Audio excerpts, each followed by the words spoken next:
For 5 years, I believed we had the perfect marriage. I often marveled at my luck, convinced I had found the love of my life.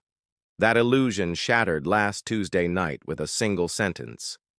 Intimacy is off the table until you obey me. At first I laughed, thinking it was a joke or a misguided attempt at role play. But the look in her eyes told me otherwise. It all started over something trivial. I had accepted a dinner invitation from my college friends without consulting her. In our marriage, we had never needed permission for basic social activities. But suddenly, I had crossed an invisible line.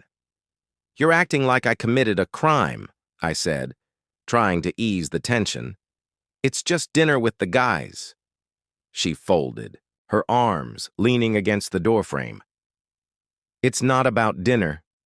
It's about respecting my input on decisions that affect us both." This wasn't the first time she had taken issue with my independence, but it was the first time she weaponized our intimacy. A sickening realization dawned on me. This wasn't a sudden shift. She had been conditioning me for years, subtly isolating me, ensuring I prioritized her approval above my own happiness. That night I slept on the couch, not because she forced me, but because I couldn't lie beside someone who viewed love as a transaction. The next morning I went through our routine. Coffee, breakfast, a quick kiss goodbye, while my mind raced. How had I missed the signs? How much of myself had I already surrendered? Most importantly, was this relationship worth saving? I canceled my dinner plans, not as an act of submission, but to give myself time to think. Her triumphant smile made my stomach turn. "See? That wasn't so hard," she said, brushing a hand over my shoulder. That was the moment something in me shifted. If she thought I was a pushover, she was about to learn otherwise. Over the next few days, I observed her through a new lens. Subtle manipulations came into sharp focus. Her disapproval when I spent time with family, passive-aggressive comments about hobbies she didn't share, headaches that conveniently surfaced whenever I planned something beyond her control. I dug through old messages and found a pattern, isolating me from influences she deemed bad and rewarding compliance with affection. Determined to test the waters, I informed her, not asked, that I'd be meeting an old friend for lunch.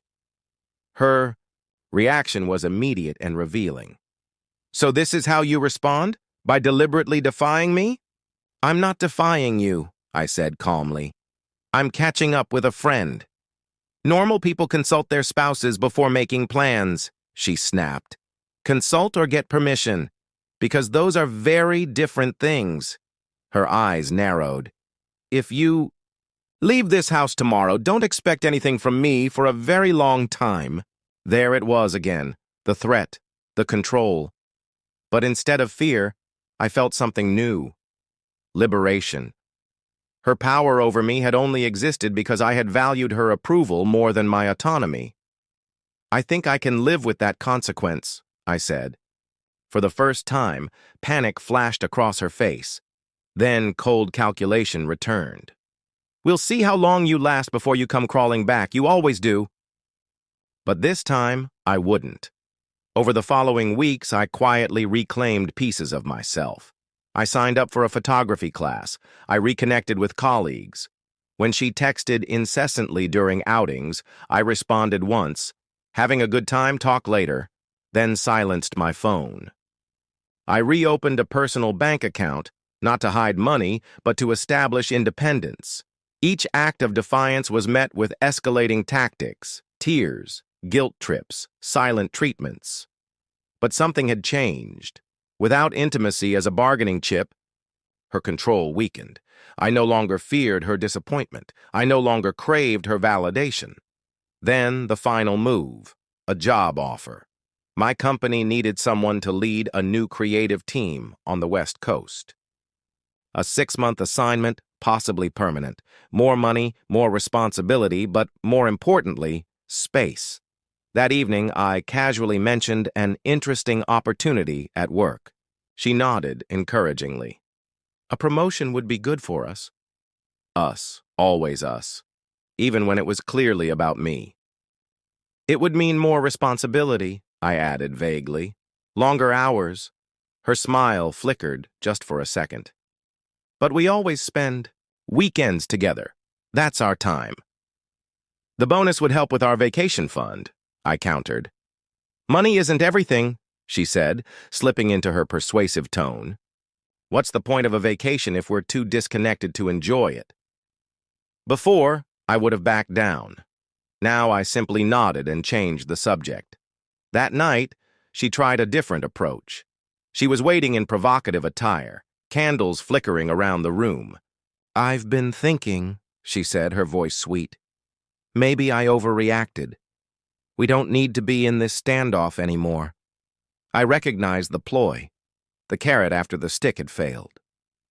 I appreciate the gesture, I said carefully, but we need to address the underlying issues before we move forward. Her smile faltered. What issues? I was upset. I said something I didn't mean. Can't we just forget it? I don't think you said anything you didn't mean, I replied. I think you expressed exactly how you view our relationship, and that's what we need to discuss. The mask slipped. Oh, so now you're some relationship expert? No, I said, just someone who's finally paying attention. That night I fell asleep feeling something new. Not fear, not anger, but indifference. Her approval, her tactics, her affections no longer held me captive. I was prepared to lose this marriage if saving it meant losing myself. The table she thought she controlled was beginning to wobble, and soon it would collapse altogether. I waited until the weekend to break the news, choosing a public setting, a busy restaurant where she'd have to keep composure. So, about that job opportunity, I began as our meals arrived. It's in San Francisco. Her fork clattered.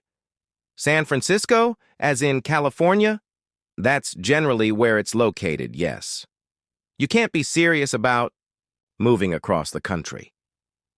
It's a 6-month trial, I explained. What about me? Our life here? She snapped.